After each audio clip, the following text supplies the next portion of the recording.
Call to the honourable member for Curtin. This is a question for the Minister for Communications. In the last Parliament, this government initiated an inquiry into online gambling, which resulted 2 years ago in a report containing 31 unanimous recommendations, including phasing out ads for online gambling. The government hasn't even responded to our report, let alone implemented its recommendations. Since the report, countless more lives have been ruined by gambling harm.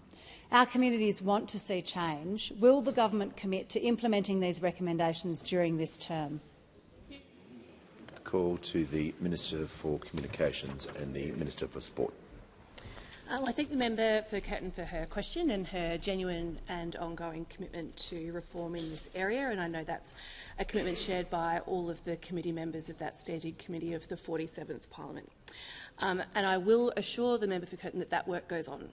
This government has delivered the most significant online wagering harm reduction initiatives in a decade. That's what this government did last term, and that work continues. We take very seriously our responsibility to people affected by online wagering, particularly young people and particularly vulnerable people.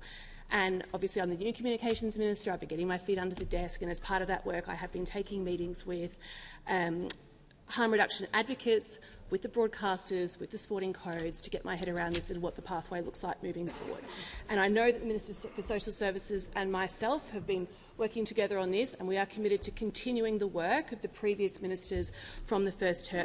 And that is very good work, because it was the most significant gambling harm reduction measures in Australian history. We banned the use of credit cards for online wagering. That is so significant. We launched BetStop, which is the National Self-Exclusion Register.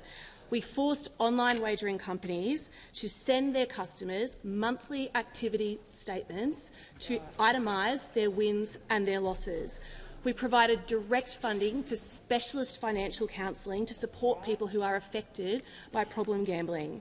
We introduced new minimum classifications for video games with gambling-like content. We introduced new evidence-based taglines in wagering advertising. We introduced nationally consistent staff training, and we established mandatory customer ID verification for online wagering. At the end of June 2025, I can give an update to the member for Curtin that BetStop has recorded 44,841 registrations, 39% of whom have chosen a lifetime ban.